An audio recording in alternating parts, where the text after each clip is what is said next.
Welcome to the start of another restoration series.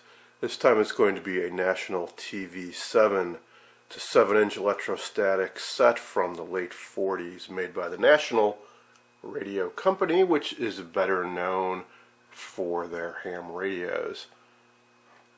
I did an exploratory video on this set not too long ago, and I suggest you go back and watch that if you haven't already. Briefly, I got this set from the Eli Buck auction in Boston a couple years ago. It was part of a 3-set deal that I bid on primarily for the Dumont Clifton, but it was nice to get this set and an Emerson Bakelite that came along with it. Now, when I did the exploratory video, I found that it's very restorable. It looks to be if not all original, almost all original inside. Very little repair work done. It's all there. Just a few minor issues. Most of the knobs were missing, and one of the controls is frozen, brightness. Now, since then, thanks to my YouTube friend Tuber, I have some of the knobs. He got me this one, which I was really happy to get. This is the on-off volume. And he sent me a fine tuning. I already had one that came with this up, but I think this one was in better condition. On my own, I dug up some National knobs for the inner 4. Wrong color, but they're the right style and they fit. And the original channel selector really is a chicken head knob. This isn't quite the same as the original, but it gets the job done. What these 4 knobs should look like is this. This is a National TV booster. So you hook your antenna up to this. It's a wideband RF amp, or tuned amp, I should say. And then the output of this goes to your TV, and you would tune it up here. Alright, so I need 4 of these down here. It should be brown with brass inserts. So maybe someday I'll find those. In the meantime, I'll just go with these. Now, in addition to restoring electronically, I want to do a little bit of work on the cabinet. So, when this set was in the auction, it was on top of the Dumont, and on top of this was a Bakelite TV that probably weighed in excess of 100 pounds, which flattened the top and bumped the front out. So, I want to, when I get the chassis out, carefully pop this top up a little bit with some pressure on the inside, and then get this front back and secured. Now, because it's in such nice condition, I want to preserve the looks inside as much as possible, which means restuffing the wax paper caps, the electrolytics, and replacing any out-of-spec resistors with ones that look as period correct as I can manage. Now, before I dive into the chassis, I want to talk about the circuit design a little bit. I've been doing my homework. I've got a copy of the service info from Riders Volume 2. I've gone through the parts list, and I'm pretty darn sure I've got everything I need on hand. They include a photo on the front, so you can see there are those knobs with the brass inserts, and there's the chicken head channel selector. Now, there are 2 versions of this, one with a power transformer, one without. Mine is the version without. However, it does have an autoformer, and you can switch the AC lines, so it's designed optimally to run on 115 volts. And it can work up to 130 without any problem. But if you happen to be in an area with low line voltage, you could switch in the autoformer, which I don't need to do because I've got more like 125, so I'll keep it in that position. Now, the thing I've been focusing on lately with the design is the filament string, the power supply. So there, let's get to the schematic, here we go. Oh, and I'm glad I got a hard copy of this because my printer is kind of messed up. I think I need a new ink cartridge. But I went through my the few hard copy volumes I have of Riders on hand, and I've got this one, so I'll just go with this.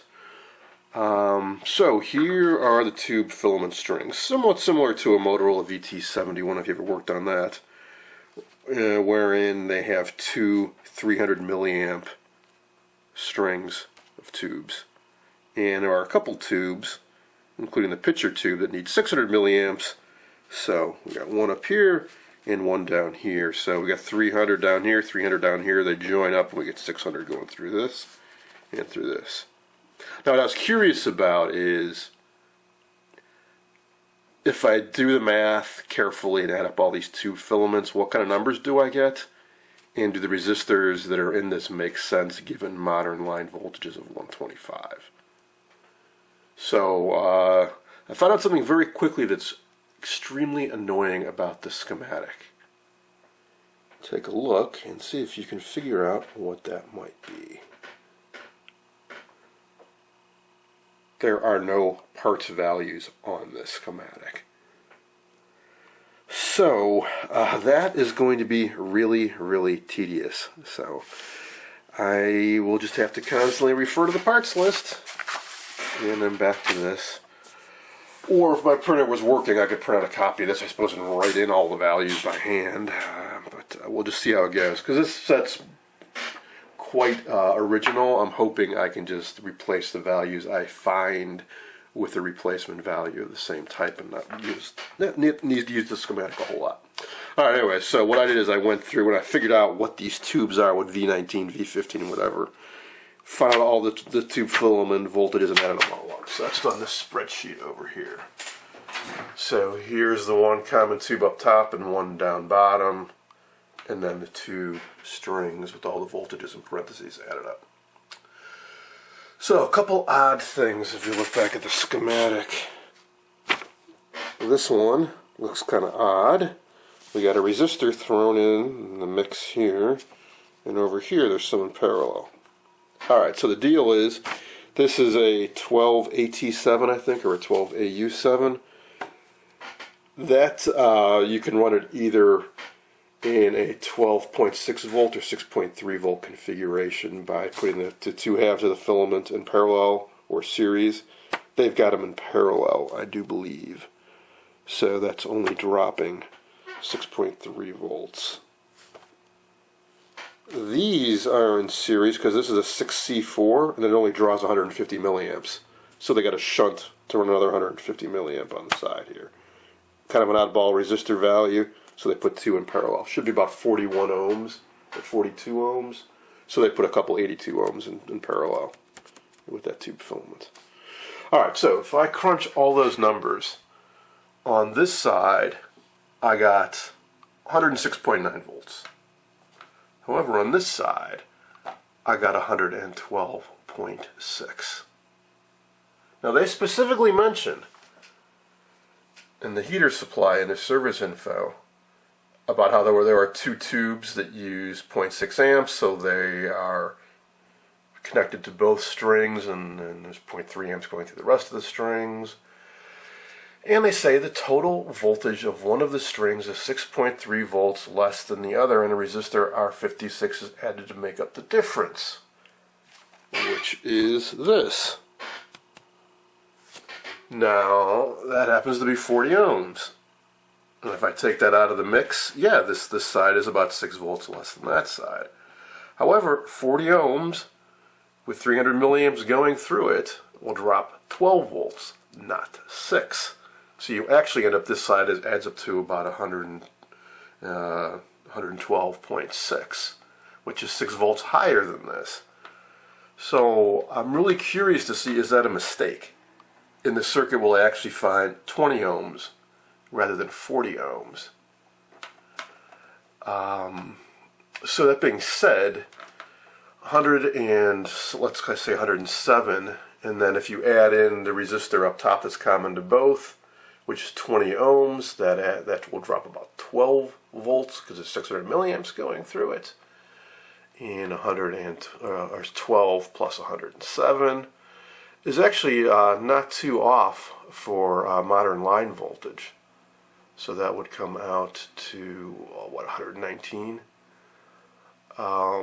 and I want it to be 125. So what I think I'm going to do is something else that I would add to this circuit regardless is put a thermistor in there, something like a CL90, to give this a soft start, because these are just standard resistors. So when you turn this on, two filaments are cold, you get a surge of current going through here.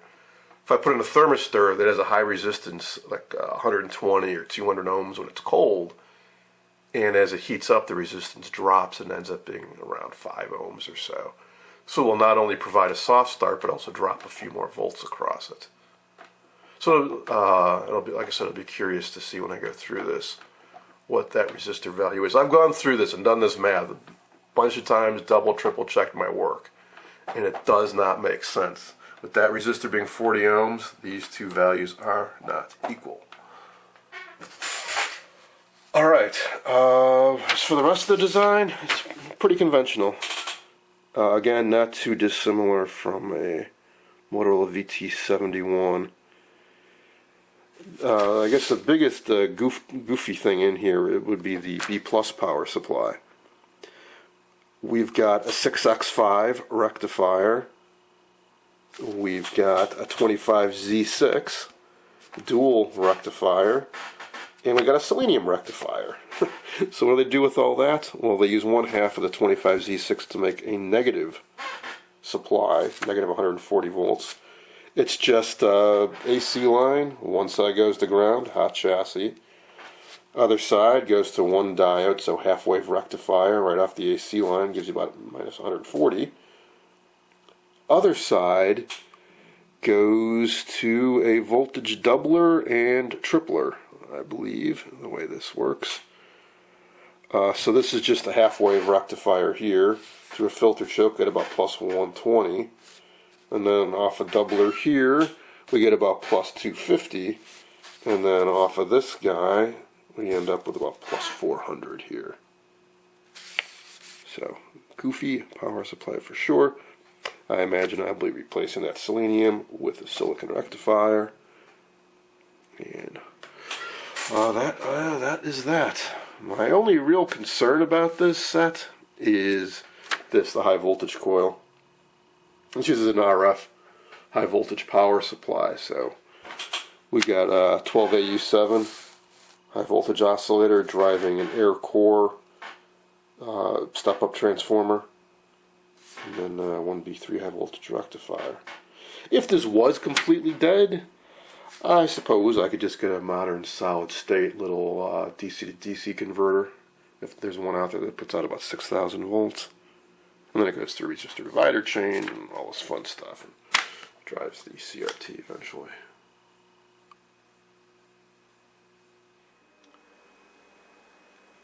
Here's the chassis up on the workbench. And as I recall, it is mostly original. The one thing that really jumps out at me is this cap, which appears to just be in parallel with this original mounted on top. The wire going to the outside, the negative, is coming over to here, tie point to the chassis, so that's ground. And this just goes to the center terminal of a cap up top. Which is the one. Actually, I think it's this guy, which also appears like it might be a replacement. So it's a bad idea. So what likely happened is this capacitor went bad, went open, and they just tacked a new one in parallel. There's always a chance that this could short out. So if you're going to be replacing a cap and leaving the original in the circuit, disconnect the original. I'll just take this out and attempt to restuff that one. I think all the rest is stock. I can tell that by comparing it to the photo of the original chassis. Now, what about those power resistors? Well, all three of them are right here. And this is the one that had me puzzled. And it is indeed 40 ohms, and it measures about 40 ohms. And the other two also measure within tolerance.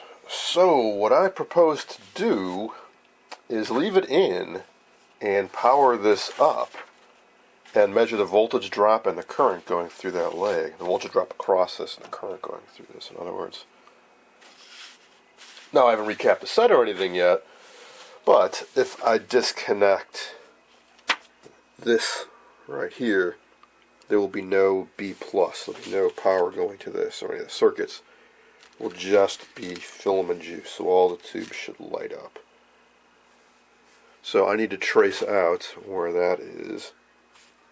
It should be pretty easy to do if I can find R54 and find this one side of it. I can temporarily disconnect that wire, and it's got to be one of these two. I think it's this guy. And while I'm at it, I'll take this out of the way, which will free up some room so I can get at things more easily. I removed the crusty remains of the old power cord, install a new polarized one, making a point to connect the neutral side of the new power cord to the chassis. This is a hot chassis set, so we'll be using a Suncor PR57 combination variac and isolation transformer to power it. I eventually figured that popping this resistor out was the simplest way to disable the B+ from the set. And I'm ready for a little power-up test, just on the tube filaments. I've got my AC voltmeter across that 40 ohm resistor. I'm curious to see what voltage it should drop. The service documentation says about 6 volts. I think it's going to be about 12 volts.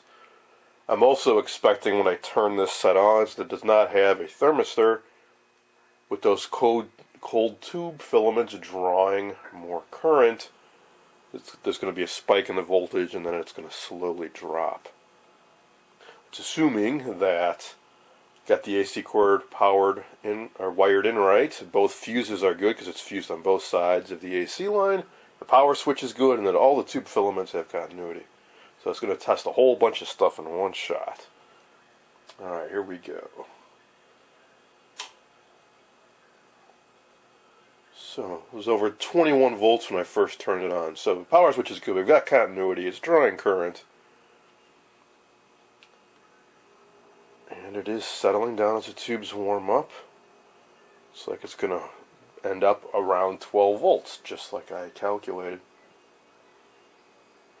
So which means there is about 0.6 amps running through the circuit. Or I should say 0.3 amps running through this side of the tube filament. So 0.3 amps into 40 ohms gives you about 12 volts. Not 6, as they say.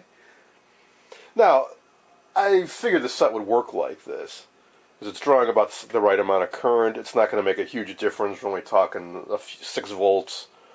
Not a huge deal, but I do find it curious. Now, there were a number of design evolutions on this chassis.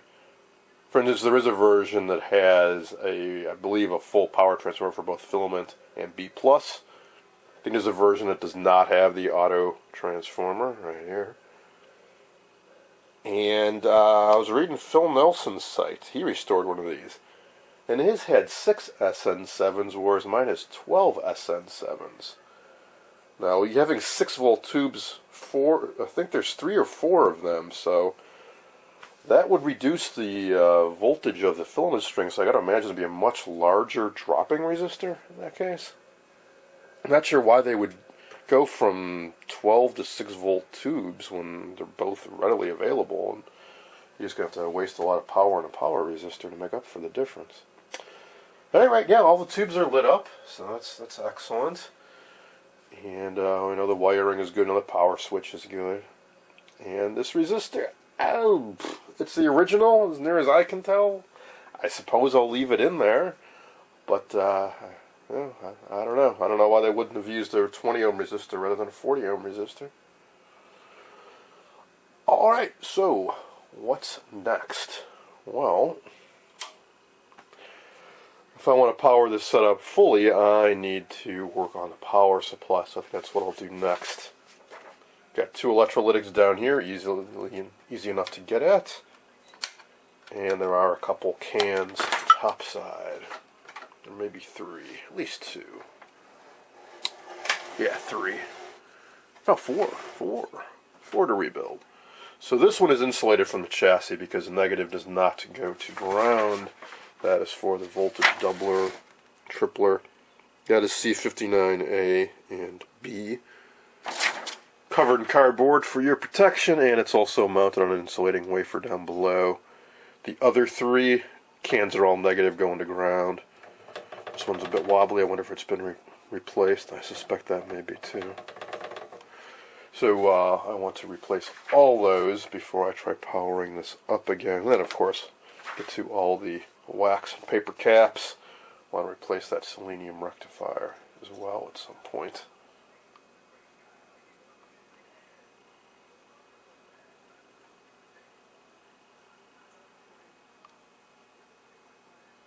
Fixed out.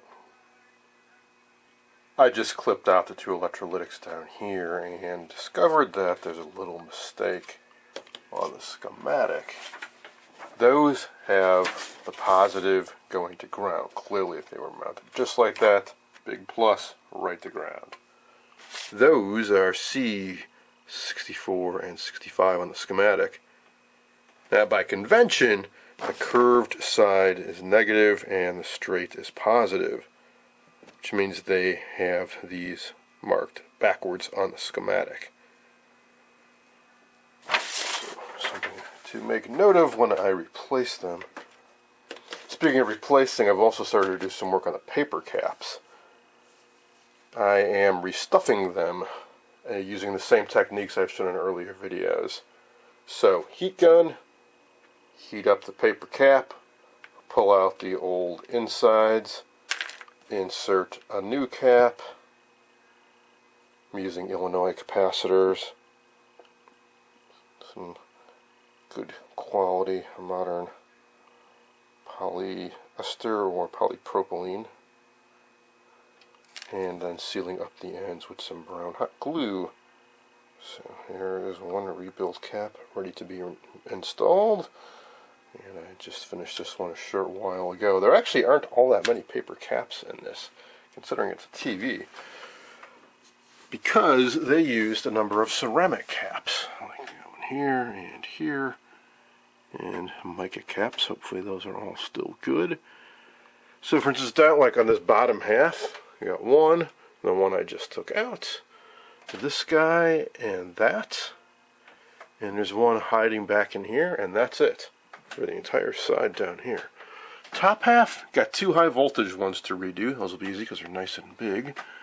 And then 1, 2, 3, 4, 5, 6, 7, 8, 9, 10, and I think that's it. So not too many. Now a couple of them, I was going to say I'm not sure if they're original, but I'm looking at it and it looks like a pretty clean job, and it's the same type of spaghetti insulation I've seen used throughout, this black insulation here. Like, I thought this might be a replacement because it looks weird, it looks different than the others. Metallized paper capacitor, 0.25, 400 volts. But that's a really clean looking joint. I'll know better when I clip it out, see if I can find a day code on it. And here's the other metallized paper solar capacitor, 1 microfarad, 200 volt. Twist this around and all.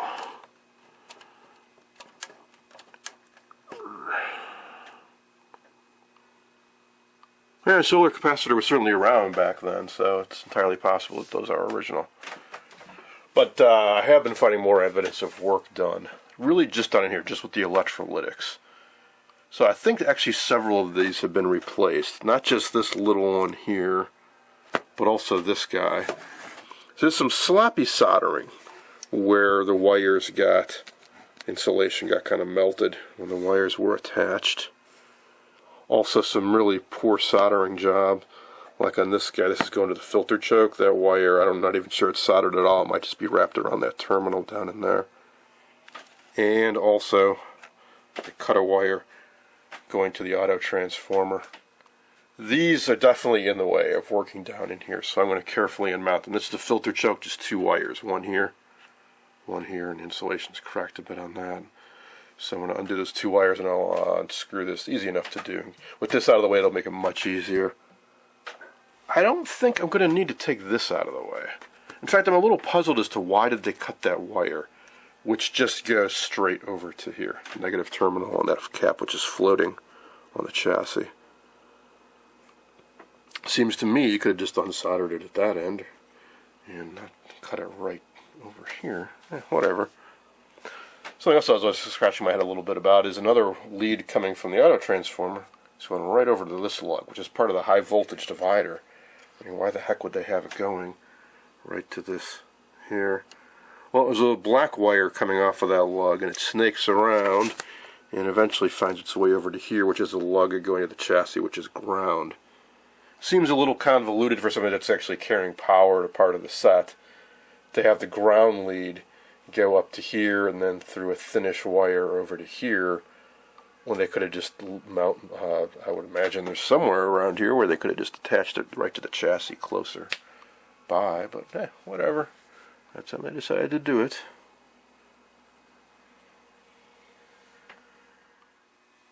I just finished unmounting the two electrolytics down in here, and these are the two I suspected of having been replacements, and what I see on the labels sure backs that up. According to the schematic and the parts list, they should both be dual 50 microfarad at 200 volts. Both 50 microfarad sections are connected in parallel, so effectively they are each 100 microfarad at 200 volt. Well, the smaller guy here is 50 microfarad, 350 volts. So the voltage rating is fine, but it's only half the capacitance it should be. And the other big guy is actually a 4-section, 10, 5, and 80 at 450 or 475 volts. All three of which were connected in parallel to making that a 95 microfarad cap. So not a horrible replacement by any stretch. Certainly the voltage rating is fine. It's very close in the capacitance. And then there's a 40 microfarad 50 volt section I didn't use because that would be too low voltage. Now the problem with this is that it's much bigger than the original. So what they did is they drilled out the twist lock mounting plate and had jammed this in here and just bent over those mounting lugs. So it was kind of rammed in there like so. Well, thanks to one of my viewers, I have a whole box of new old stock capacitors, and I've got a bunch that are suitable to fit into this type of mounting. None that are dual 50 or single 100 microfarads, but that's no big deal. I just want something that will fit in there. So the originals would have looked something very much like this, and then the two sections would have been connected in parallel, and then popped in like so. Alright, so what I want to do is dig up a couple of these that look nice, cut them open, put new caps inside. I'll go with these guys. No, not that guy, these guys. 100 microfarad, 200 volt. And actually I misspoke. The originals were 150 volts. And I'm going to use 200 volts to replace them. Give me a little bit of overhead. So you can see that they will fit with no issues inside of these cans. So what I'm left with, I need to dig up one of these metal mounting plates. I've got a bunch of the Bakelite insulating types, or phenolic, like were used over here on this insulated one, but I haven't dug up any metal ones yet. I may have to go hunting around some old TV chassis and see if I can find one to part out. Let's take a look at that other one that was in there. Ah, same deal. This is the one that had been mounted underneath, tacked in, which was used in parallel. Oh, I see. This one was mounted over in this area, and it was connected in parallel with this guy. Now, I mistakenly thought that this one had dried up and gone open, and they tacked this one in as a replacement, but no, actually, we're doubling this up to get the required 100 microfarad. So, that was actually not a bad thing to do. And since these are both matching, and the twist locks are in decent shape, I think I might just go ahead and restuff both of these and use them. The labels will be slightly deceiving because they'll be 100 microfarad at 200 volts rather than 50 at 350, but I could maybe carefully, just right on 100 there. But at any rate, it'll match, assuming I can find a metal mounting plate. So when I'm done, it'll look something like that. Now, as for the two paper guys that were down below, these, turns out it's very, very easy to get these apart. Because it almost looks like they made a mistake when they manufactured these. Inside, you got a metal can axial lead capacitor. Can, and the one lead is negative, positive is the one on the insulated side. And then they put a cardboard sleeve around it. Well, when they put these on, they roll over the edge and crimp it. But here's one I haven't touched yet. You can see on this side it's crimped over quite far, and on the other side it's basically not crimped at all. So I'm thinking maybe when this went through the machine, this should have been centered better and both sides crimped over better. But it works in my benefit because a little bit of pressure on the positive side, and it starts popping right out. I already took this one out. So what I'm going to do now is just cut these in half and stick in some replacements inside, and then slide it back inside and crimp it over. Maybe use a little glue to hold it in place. Oh, and you really can't find axials very easily these days, and even if you do, they tend to not be the super high quality caps like they have these days. Like these are only 85 degrees Celsius rather than 105, and the ripple and life ratings aren't so hot. Whereas these have excellent characteristics. So I'll get this inside, and I'll just bend one of the leads around it and attach an extension and hide it inside, and nobody will ever know the difference.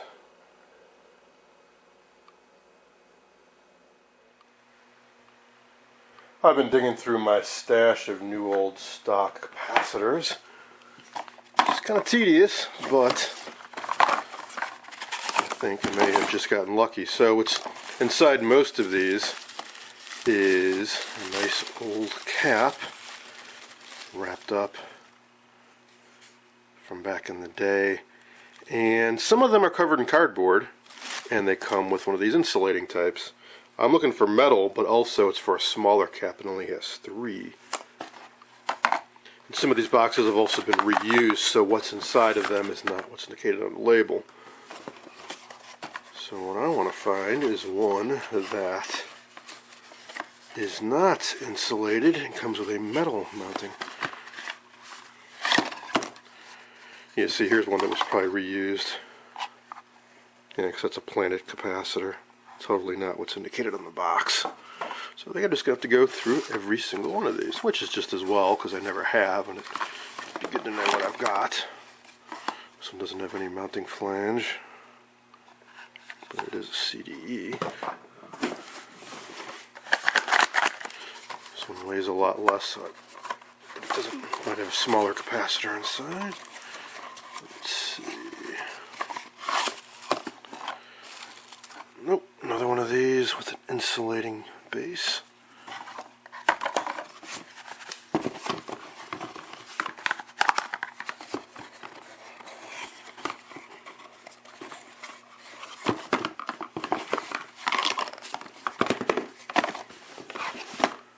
Well, that's the right kind of cap, alright. 3 section. But does it have a mounting flange? Maybe. Inside this tissue paper. Okay.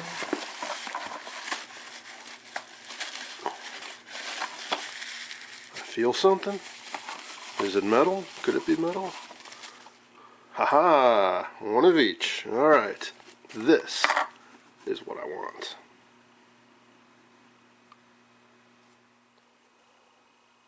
So now, if I mount this over here, see how it lines up with those little holes, like so, I can mount this cap.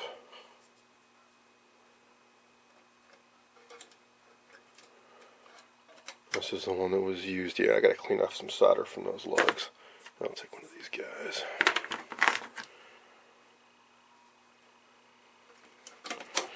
Mount that like so. So it'll look something like that when I'm done, but put this guy in there so they're the same height. Alright, now the originals were attached by rivets, it looks like. Do have a pop rivet gun I could use, but the pop rivets have a little center stems that don't look quite the same. Or I've got some little cap-headed hex nuts, I think, or hex bolts. I'm inclined to use those. Or I could just use, some plain old screws. It looks like that's what they used over here, assuming that this is original.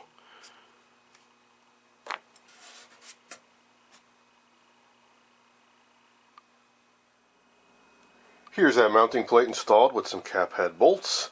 I then cut the caps open, installed the new capacitors, gutted out the tops, and I will reattach these with some 2-part epoxy once the TV is working.